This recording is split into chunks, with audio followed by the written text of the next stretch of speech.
often I'm asked, what's the best way to support other people? So maybe a colleague or a friend or somebody in your family. How can you support people who are around you who are struggling? And and I think it's a really nice part of human nature that naturally we do want to help people and we do want to support them and we want to make them feel better, and we have this element in us that we want to fix that situation for them and make it all better. And I don't know whether you found this, but often when somebody is in a low state of mind and they're doing really low quality thinking, so maybe they're really stressed, they're unhappy, or they're frustrated, or they're cross, or they're angry, in many ways the last thing that they want is a solution. And that can make it really hard, because naturally we want to fix and we want them to feel better. And sometimes it can be a little frustrating for us because we can see so clearly what the solution is, and they're not willing to see that as well. And it's important in many ways for us to see that that frustration is really on us to start with, that we're the ones that are doing the frustrating thinking, that it's not coming from them, it's coming from us. But what's more important about trying to support somebody is, first of all, seeing that what we are seeing their thinking in that moment. Yeah, we're seeing what they are seeing. It's like they're giving us an insight as to the world that they're seeing through their eyes. Now that might not be the world that we see, because that's the nature of how we are as human beings. We're all seeing something very slightly different. And so what we're seeing in that other person is what they are seeing. Now, what we know about state of mind is that our view of the world changes depending on our state of mind. So we can have exactly the same set of circumstances and one day be completely okay with it, and the next day they'd be overwhelming and we can't cope with it.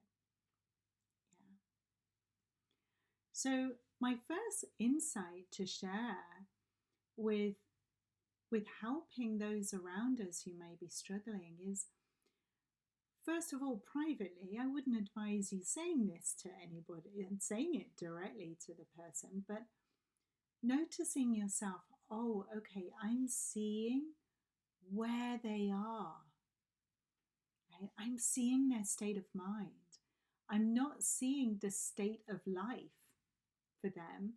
I'm seeing only how they're seeing it right now. And I'm not seeing them either. What they're telling me isn't telling me about them.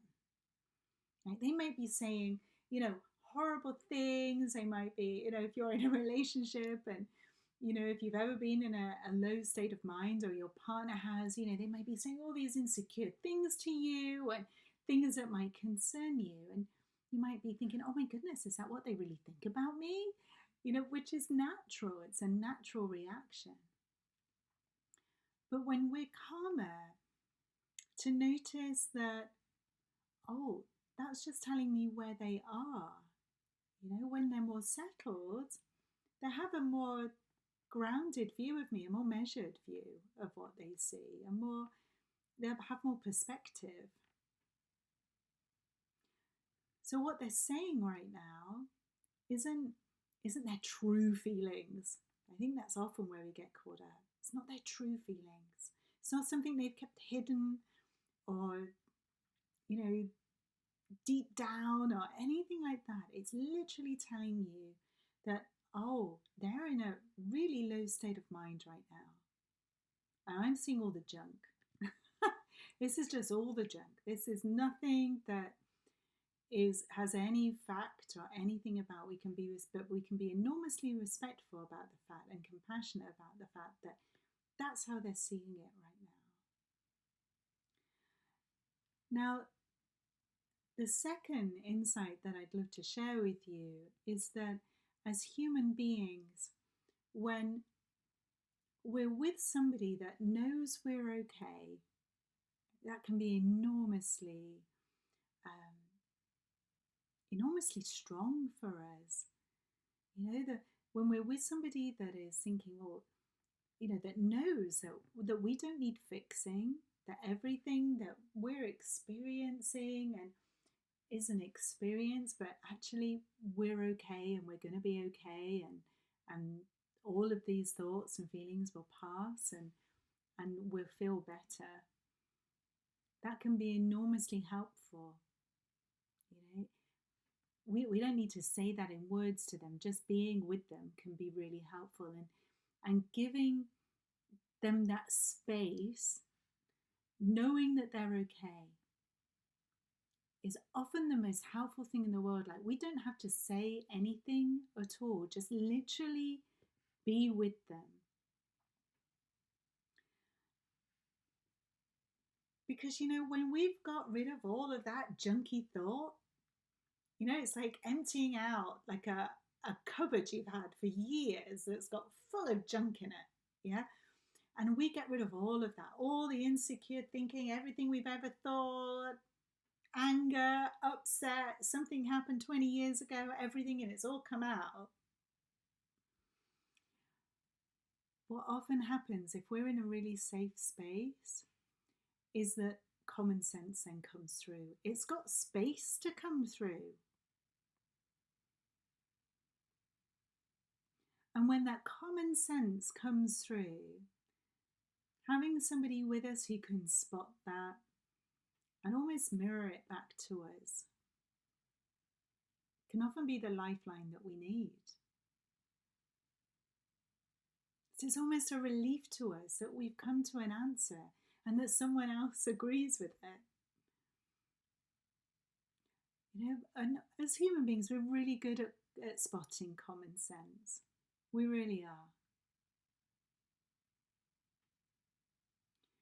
So, because every human being has this capacity to kind of get rid of all of their thinking, and their state of mind will naturally rise up to a point where common sense will just flow.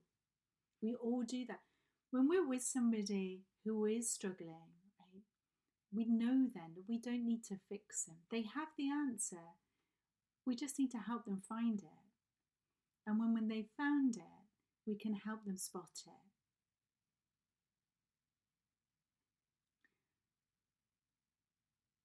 And that, in my mind, is the most helpful thing that you can do for someone that is struggling. But of course, if you are worried at any time, then do reach out to professionals who are more experienced in dealing with this, or point your friend or your colleague in the direction of them. You know, don't try and support somebody who you feel that, you know, you're out of your depth with. But hopefully those insights will help you in most cases.